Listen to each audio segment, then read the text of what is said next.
This is going to be very, very interactive and workshopy. The bulk of our hour together is going to consist of you guys actually huddling together in small groups and doing some game design thinking, and we'll be here to help you with that process. First, I want to just set up and explain the process and how it's going to work, and then we're pretty much going to let you go for it, and we'll be here if you get stuck. So this process, we've called it If the Games for Learning Conference was a Game. And I guess the idea for this session, we've been talking about this at NZCER for months and months, is, it's a huge deal to put on a conference like this. It's a lot of work to get in all these speakers. It's a lot of work to promote and advertise. We crossed our fingers and we had lots of sleepless nights hoping that lots of people would come. But we also thought about, well, what happens beyond the conference? And what about all the people who maybe wanted to come but couldn't come? And what about all the people that didn't hear about the conference in time and only found out about it after it's happened? What can we do to help share all of the learning, all of the knowledge, all of the great ideas, so that it's not just those fortunate of us to have been here over the last couple of days?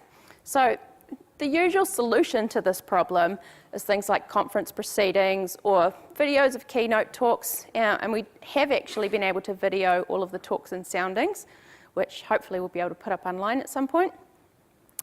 Posting on social media, we were actually trending on Twitter the last 24 hours, which, for the few of us that are really into that, it's pretty cool.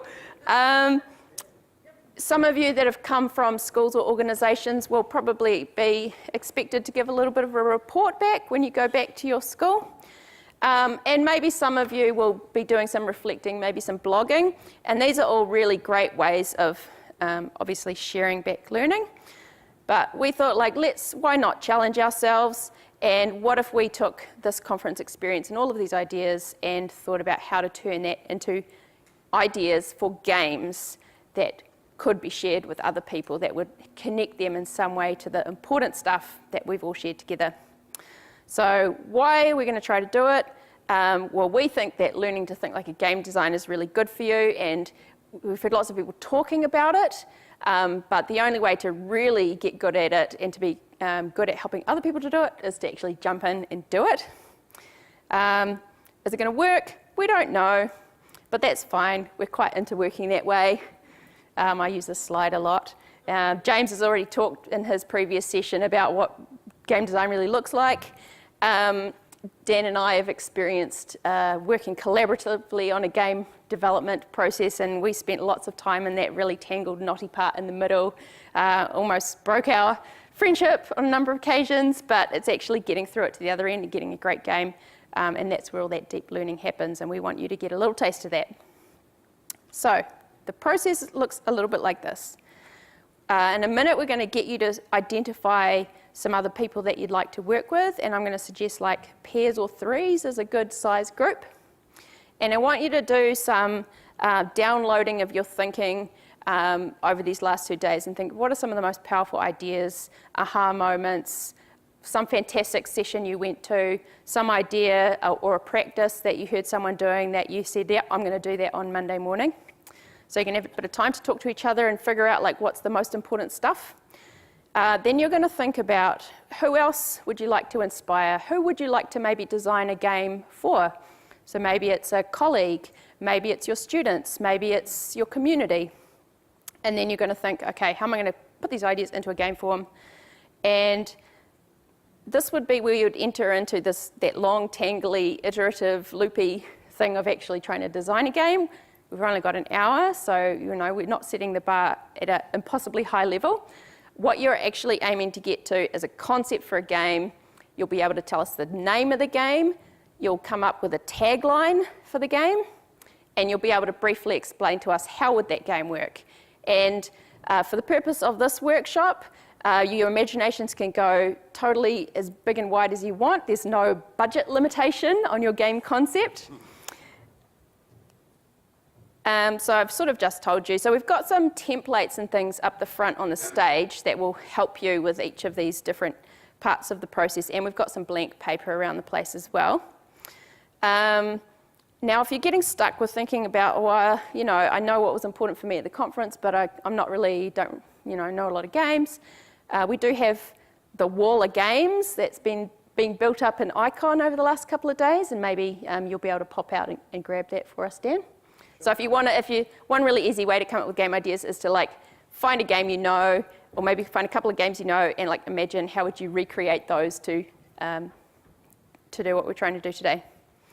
So, and again, this is what we're heading for. So by the end of this session, you and your little team are going to introduce us to your game, the game's title, the tagline, talk about who it's for, and give us a little show and tell about how the game works. And we have one of the piles is our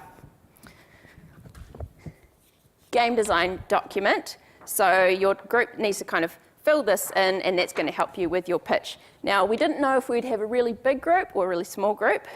We seem small enough that we might actually be able to hear all of the pitches back, but if we don't, what we'll do is we'll get pairs to pair up and hear each other's pitches. When you're pitching your idea, the people listening to your idea are going to be thinking and listening really carefully, and they're going to give you some instant feedback. What do they like about your game idea? What are some ideas they have about how your idea could be improved? And that's that first cycle of getting feedback, putting your idea out there, and that's eventually, if you do it enough times, you get to an awesome game. So does that all make sense? Has anyone got any questions? Yes? Well, put it this way. If any amazing game ideas come out of this that have, that seem like maybe with some further work could be turned into something, we're not ruling out that possibility. We don't know. We can't say until we see what's coming out of it. Yeah. Do we have any other ulterior motives, DG? Did we talk about the one where who wants a document that's just dusty sitting on a coffee table about the conference? Yeah, there's that. That was my pitch. That was part of the conversation. Because, actually, kind of, who cares? So what? Yeah.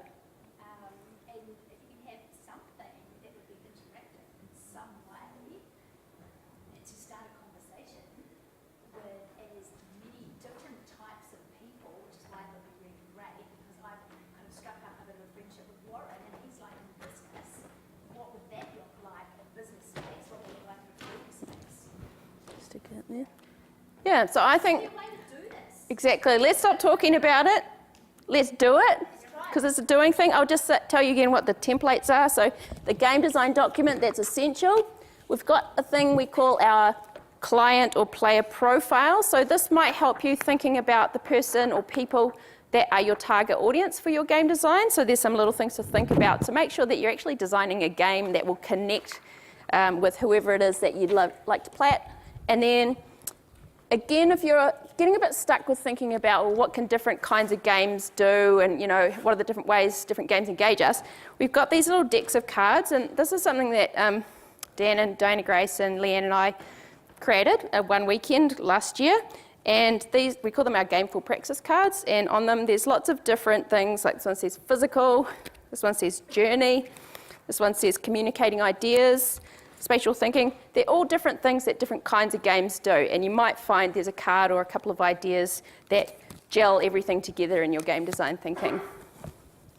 So with that, I'm going to hand it over to you. So your first job will be figuring out who would you like to work with. You can work on your own if you want to, but I suggest it's better to find some people you can have a little bit of a discussion with.